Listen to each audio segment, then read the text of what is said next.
He opens doors, says thank you to the barista, remembers birthdays, never raises his voice in meetings, returns texts promptly, apologizes when he's late, always offers to help move furniture, to drive to the airport, to cover the shift nobody wants. Everyone agrees. He's a good guy. A really good guy. And if you've ever watched him closely, really watched, you'll notice something peculiar happening behind his eyes when he does these things. A slight delay. A fractional hesitation between the action and the execution, as though he's checking a manual before proceeding, as though kindness is a performance he's delivering rather than an impulse he's following. The people around him don't notice. They just see the output, the reliability, the goodness. But Carl Jung would have noticed. And what Jung would have identified in that man is not virtue but pathology disguised as virtue. The good man is not good. He is obedient. This is not a criticism of actual decency. This is a diagnostic observation of men who have confused decency with self-erasure. Men who have spent so long being what others needed them to be that they have entirely lost contact with what they actually are. Jung called this the persona, the mask you show the world, the edited version of yourself that gets social approval. And in the good man, the persona has consumed the personality. There's nothing left underneath. Or if there is, it's been locked in a basement for so long that it has turned feral, bitter and dangerous in ways the good man himself cannot consciously acknowledge. He feels it sometimes, late at night, a formless rage that has no target, a sudden sharp irritation at something trivial that seems disproportionate and that he immediately suppresses, a fleeting violent thought that arrives unbidden and is so horrifying to him that he shoves it back down before it can fully form. He thinks this makes him good. The suppression, the refusal to let the darkness touch his behavior. Jung would tell him the opposite. That suppression is the mechanism of his coming destruction, that the shadow he refuses to acknowledge is growing stronger every time he refuses it, that the good man is not good at all. He is a bomb on a timer, and the timer is invisible even to him. Where are you watching this from? Drop your city below. I want to see the map of men who are finally willing to hear what Jung actually said. Not the sanitized version the self-help industry repackaged for likes. The persona is necessary. That's the part most people miss when they hear Jung's critique. You need a face you show the world. You need a version of yourself that can function in polite society, that can hold a job, maintain relationships, participate in the social contract without causing continuous friction. Jung wasn't advocating for the collapse of all social performance. He was warning against the complete identification with the performance, against the situation where the mask becomes so convincing that you forget you're wearing it, where the performance runs so continuously that you lose access to the performer. The good man has done exactly this. He has been good for so long, with such consistency, that he no longer knows what he would do if the requirement to be good was lifted, if the audience disappeared, if nobody was watching and nobody would ever know. He has no idea what his authentic preference even looks like because he stopped consulting it years ago. The only signal he responds to is the external one. What do they need? What makes this situation run smoothly? What response minimizes conflict and maximizes approval? He is a sophisticated social algorithm running on decades of conditioning, and the original human being who wrote the algorithm has been offline so long that his return would feel like an invasion. Every man has a shadow, not metaphorically, structurally. Jung's shadow is the repository of everything you decided you could not be, every impulse you were punished for as a child, every desire you were taught was shameful, every expression of anger, selfishness, aggression, or raw need that got you corrected, isolated, or shamed into silence. All of that material doesn't disappear. It doesn't dissolve because you decided it's unacceptable. It accumulates. It sits in the unconscious and waits, and while it waits, it grows. Not in content. The impulses themselves don't multiply, but in charge. The longer you refuse to acknowledge the shadow, the more power it accumulates. The more energy you spend keeping it suppressed, the more volatile it becomes when the suppression finally fails. And it will fail. Suppression always fails. The only question is when and how catastrophically. The good man's shadow is a specific kind of horror because it's the inverse of everything he's built his identity on. He has defined himself as patient, so his shadow is violent. He has defined himself as selfless, so his shadow is ravenously selfish. He has defined himself as harmless, so his shadow fantasizes about harm in ways that would terrify anyone who could see them. And the critical detail, the thing that makes this genuinely dangerous rather than just psychologically interesting, is that he has no relationship with any of it. He has not integrated it. He has not acknowledged it. He has not learned to recognize when the shadow is influencing his behavior through the back door. He thinks the suppression is complete. He thinks he has successfully eliminated the unacceptable parts. What he's actually done is guaranteed that when those parts finally break through, they will do so with maximum destructiveness and minimum control. This is why good men sometimes do horrifying things, not because they were secretly evil all along, because the mechanism of their goodness was suppression rather than integration, and suppression has a structural failure point. The man who has spent 40 years being endlessly patient suddenly loses it completely over something trivial and finds himself standing in a situation he doesn't recognize, having done something he can't reconcile with his self-concept. The man who has been the dependable provider for decades suddenly walks out on his family without warning, without explanation, leaving everyone who knows him confused because it makes no sense. It made no sense to him either. It wasn't a decision. It was an eruption. The shadow doesn't negotiate. When it finally breaks containment, it acts. And the man who never learned to work with it is helpless in the face of its momentum. Jung's project was not to eliminate the shadow. It was to integrate it, to bring the disowned material back into conscious awareness where it can be examined, understood, and selectively expressed in ways that don't destroy your life. The integrated man is not the man who never feels anger. He is the man who feels anger, recognizes it, and chooses what to do with it. The choice is the integration. The good man who has never integrated his shadow doesn't have that choice. He feels the anger and immediately suppresses it, which means the anger doesn't dissipate. It compounds. It joins the reservoir. And the reservoir, after years of continuous deposits, is under enormous pressure. Let's talk about what the good man actually loses in this process, because the cost is not obvious until you see it clearly. He loses access to his own preferences. This sounds minor until you realize that preferences are the raw material of identity. The man who doesn't know what he wants, genuinely wants not what he thinks he should want, not what would be appropriate to want, is a man without a center. He drifts. He defers. He becomes whatever the situation requires because he has no internal standard to measure the situation against.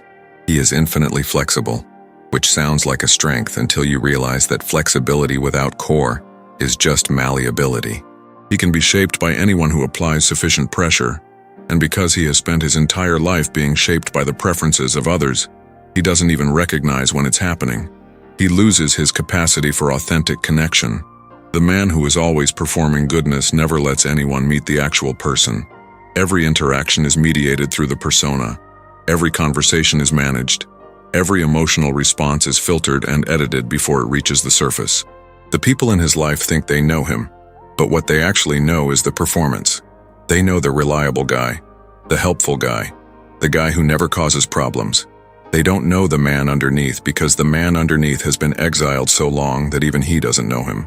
This creates a specific kind of loneliness, the loneliness of the man who is surrounded by people, but never actually seen. The isolation of being known for what you do, rather than who you are. And the tragedy is that he chose this. He built the walls himself.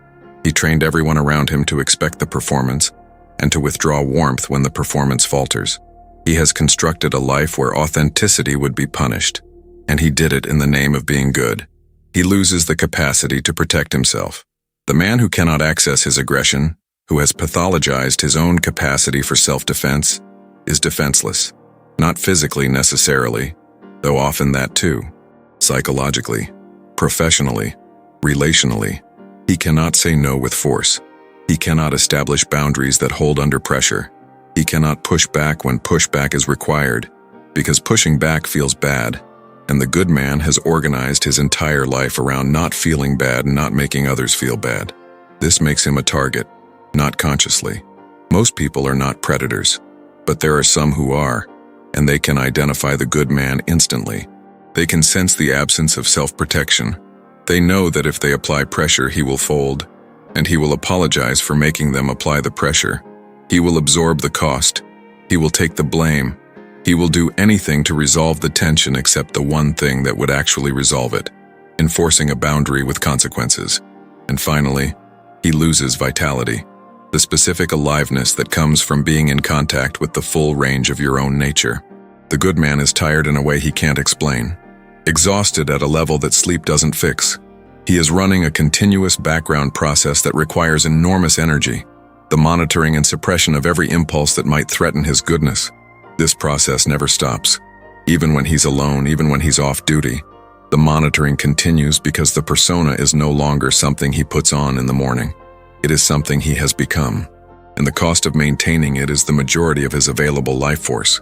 He has just enough energy left to be functional, to be responsible, to keep the performance running. But the margin is gone. The surplus that might go toward creativity, passion, risk, adventure, all of that has been allocated to the maintenance of the mask. This is what Jung meant when he wrote that the persona that is too good becomes a prison. Not because goodness itself is a problem, because goodness that requires the elimination of everything that isn't good is structural self-destruction. It is the sacrifice of the self on the altar of social approval. And the man who makes that sacrifice believes he is being noble.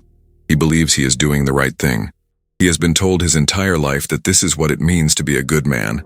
Put others first. Control yourself. Never be a burden. Always be helpful. Suppress your needs. Manage your anger. Hide your resentment. Smile when you're dying inside. He has done all of it, perfectly, for decades. And the reward for this perfect execution is a life that looks successful from every external angle and feels hollow from the inside. Jung identified a specific moment in many men's lives where the structure breaks. He called it the midlife crisis, though that term has been so trivialized by popular culture that it no longer carries the weight Jung intended. He wasn't talking about buying a sports car or having an affair, though those are sometimes the symptoms. He was talking about the moment when the persona can no longer contain the shadow, when the suppression mechanism, after decades of continuous operation, begins to fail, when the good man starts to feel the stirring of something underneath that he doesn't recognize and can't control. This moment terrifies him because his entire identity is built on control, on predictability, on being the stable one. And now there's something inside him that is neither stable nor predictable, and it's getting louder. Most men, when they hit this point, try to suppress harder. They double down on the mechanisms that got them here. They become even more rigid, even more controlled, even more determinedly good. This accelerates the failure. You cannot suppress the shadow into submission. You can only postpone its emergence, and every postponement increases the violence of the eventual breakthrough. The men who navigate this moment successfully are the ones who do what Jung recommended. They turn toward the shadow instead of away from it. They begin the uncomfortable work of acknowledging what they've been refusing to acknowledge. They start asking questions they've been avoiding. What do I actually want? What am I angry about? What have I been tolerating that I shouldn't have tolerated? What parts of myself have I exiled to maintain this image? And most difficult, who would I be if I stopped being good? That last question is the one that breaks most men before they can answer it. Because the good man has no idea who he would be if he stopped being good. His entire identity is organized around the goodness. Remove it, and what's left? He's terrified the answer is nothing. Or worse, that the answer is something he won't be able to live with. Something dark, something destructive, something that confirms every fear he's had about what lives underneath the performance. Jung would tell him that this fear is precisely why the integration is necessary. Because the shadow that is acknowledged and integrated is manageable. The shadow that is suppressed until it explodes is not. The man who knows his capacity for destruction and chooses not to deploy it is genuinely peaceful. The man who pretends he has no capacity for destruction is a loaded weapon with a faulty safety. Integration doesn't mean becoming an asshole. This is the most common misunderstanding of Jungian shadow work, and it's worth addressing directly because the fear of this outcome is what keeps most good men locked in the suppression pattern. They believe that if they acknowledge the anger, the selfishness, the aggression, they will become those things. They will turn into the men they've spent their lives defining themselves against. This is not how integration works. Integration is not permission. It's awareness. The integrated man is not the man who acts on every impulse. He's the man who is aware of every impulse, which gives him the ability to choose his response rather than being driven by either suppression or eruption. He can feel the anger without becoming the anger. He can recognize the selfish desire without being controlled by it. He has a relationship with his shadow rather than a war with it, and that relationship is what gives him access to his full range as a human being. The man who has integrated his shadow has a quality that the good man never develops: presence, actual presence, the kind that doesn't come from performing attentiveness, but from being genuinely, completely inhabiting your own experience without the continuous background editing. People feel this. They respond to it without knowing why. The integrated man is not necessarily louder or more charismatic or more socially skilled than the good man, but when he speaks, people listen differently. When he's in the room registers him differently. There's a weight to him that the good man lacks because the good man is always slightly elsewhere, monitoring himself, adjusting the performance, managing the impression. The integrated man is just there, fully. And that fullness, that completeness is magnetic in a way that performed goodness never is. This is why Jung insisted that individuation, the process of becoming who you actually are, rather than who you were conditioned to be, requires the integration of the shadow. You cannot individuate with half of yourself locked in the basement. You cannot become whole while maintaining the exile of everything you've decided is unacceptable. The parts you reject don't disappear. They sabotage. They leak. They express themselves sideways through passive aggression, through sudden, inexplicable mood shifts, through the specific bitterness of a man who has sacrificed everything for goodness and received nothing he actually wanted in return. The integrated man doesn't have this problem because he's not running the suppression program. He's running the awareness program. He sees what's there, all of it, the acceptable and the unacceptable. And from that place of complete sight, he makes choices that are genuinely his rather than performances of what he thinks he should choose. Let's get practical about what the beginning of integration actually looks like, because the philosophy means nothing if it doesn't translate into action. The first step is not dramatic. It's uncomfortable, but small. You start noticing when you're performing, when you say yes, and you feel the no underneath. When you apologize and there's nothing to apologize for. When you smile and nothing is funny. When you help and you resent helping. The good man has trained himself not to notice these moments. He has learned to override the internal signal so quickly that he's not even aware it fired. The practice is to slow down enough to catch the signal, to feel the fractional hesitation between the impulse and the performance. That gap, that tiny space where the real preference lives before it gets edited, is where the work begins. You don't have to act on it immediately. In fact, acting on it immediately is usually counterproductive because you haven't developed the skill yet. You're still operating from years of suppression, and the pendulum swings hard when it first gets released. The man who has suppressed his no for decades and suddenly starts saying no to everything has not integrated anything. He's just swapped one unconscious pattern for another. The integration happens in the space between the impulse and the action. In the pause where you ask, is this actually mine, or is this the persona? Do I genuinely want to help, or am I helping because refusing feels intolerable? Is this kindness, or is this compliance? The questions are uncomfortable because they reveal how much of your daily behavior is automatic, how little of it is actually chosen. But the discomfort is the price of consciousness. You don't get to wake up without feeling the ways you've been asleep. The second practice is darker and more demanding. You have to make contact with the shadow material directly, not by acting it out, but by acknowledging it exists. You sit with the anger you've been suppressing and you let yourself feel it without judgment. You acknowledge the selfish desires you've been trained to pathologize. You look at the violent fantasies that occasionally flash through your mind, and instead of immediately shoving them back into the dark, you examine them. What are they telling you? What boundary was violated that produced this response? What need is going unmet? The shadow doesn't speak in the language of polite society. It speaks in raw, unfiltered imagery. Most of it is symbolic. The fantasy of hurting someone is usually not about actually wanting to hurt them. It's about wanting to enforce a boundary you've been too afraid to enforce any other way. The fantasy of abandoning your responsibilities is not about actually wanting to destroy your life. It's about the part of you that is suffocating under obligations you never consciously chose. The shadow is diagnostic.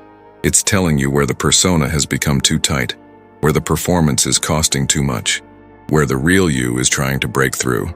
The third practice is selective expression.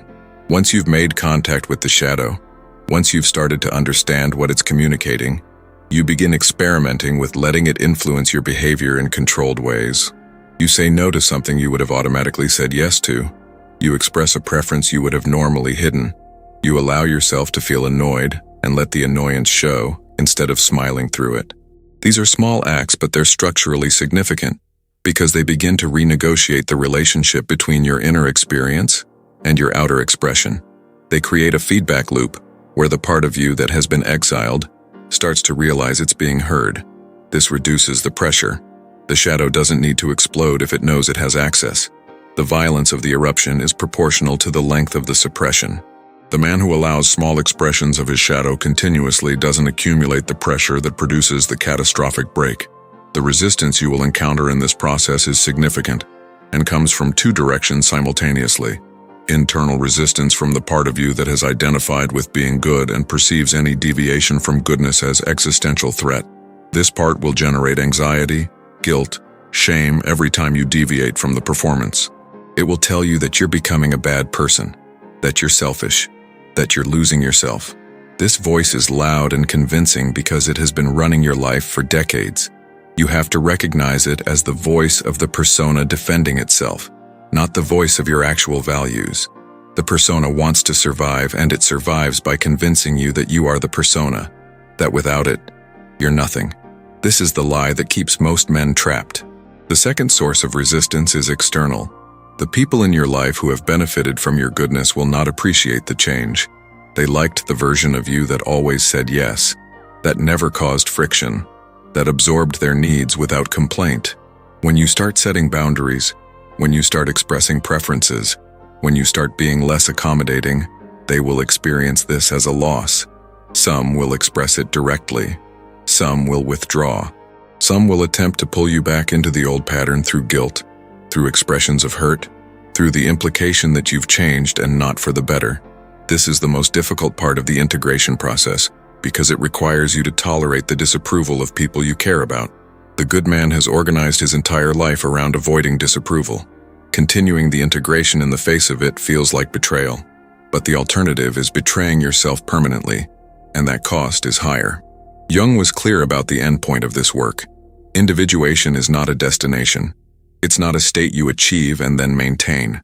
It's a continuous process of bringing the unconscious into consciousness, of integrating what was split, of becoming incrementally more whole. The man who has done significant shadow work is not perfect. He's not always kind. He's not always patient, but he's real. When he's kind, it's because kindness is the authentic response, not because kindness is what's expected. When he's patient, it's because patience serves something genuine in him, not because impatience is unacceptable. When he helps, it's because he chose to help from a place of actual generosity, not because refusing would violate his identity. This authenticity is the opposite of performance, and it produces the opposite results. Instead of exhaustion, vitality. Instead of resentment, peace.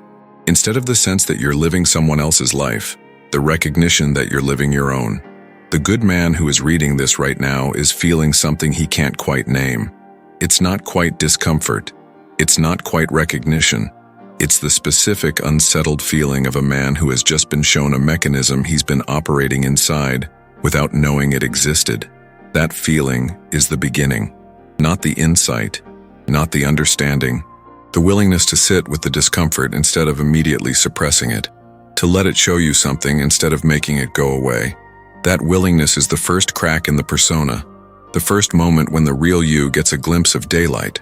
Most men will close the crack immediately, will reassure themselves that this doesn't apply to them, that they're good for real, not good as performance, that their kindness is authentic, that their boundaries are fine, that they don't have a shadow problem. These men will return to their lives and the mechanism will continue operating and the pressure will continue building and nothing will change until it breaks. The men who don't close the crack, who sit with the unsettled feeling, who begin asking the uncomfortable questions, who start noticing when they're performing.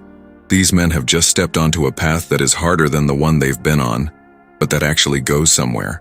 The path of the good man goes in a circle. It leads back to more goodness, more performance, more suppression, more exhaustion. The path of integration goes inward first, through the material you've been avoiding, and then outward into a life that looks less impressive from the outside but feels like yours from the inside. That trade is the only trade worth making. Everything else is just a higher quality cage. The brutal truth about good men is this: they are not good. They are afraid. Afraid of rejection, afraid of conflict, afraid of the parts of themselves that don't fit the image. They chose goodness not as a value but as a strategy to be safe, to be loved, to avoid the consequence of being real. And the strategy worked for a while. It got them approval. It got them acceptance. It got them the reputation of being a good guy. What it didn't get them was a life. What it didn't get them was peace. What it didn't get them was the experience of being known. And at some point, usually later than they wish it had happened, they realized the cost of the strategy was the thing the strategy was supposed to protect. They traded the self for safety and discovered that safety without self is just another word for imprisonment. The way out is not through more goodness, it's through the integration of what the goodness was hiding, through the acknowledgement of the shadow, through the willingness to be something other than good when good is not the authentic response, through the recognition that the people who only love you when you're good do not actually love you. They love the service you provide, and the moment you stop providing it, the love evaporates, which means it was never love. It was transaction. The integrated man loses some relationships in this process, the ones that were built on his performance rather than his person. And he discovers that the loss is not actually a loss, it's a clarification. It reveals who was real and who was using him. And the people who remain, the ones who can handle him being real, those relationships deepen in ways that the performance-based relationships never could. Because now he's actually there, not the mask, him. If you've recognized yourself anywhere in this, drop the phrase, "I reclaim myself." Not for me, for you. The act of writing it is the first small assertion that there's a self underneath the performance that deserves reclamation. Subscribe and turn on notifications because the next one is about the men who make damn sure you never reclaim anything. The mechanisms they use, the way they identify when you're starting to integrate, and why your growth threatens their entire structure. Jung had a term for it, the collective shadow. You're about to see it operating in real time.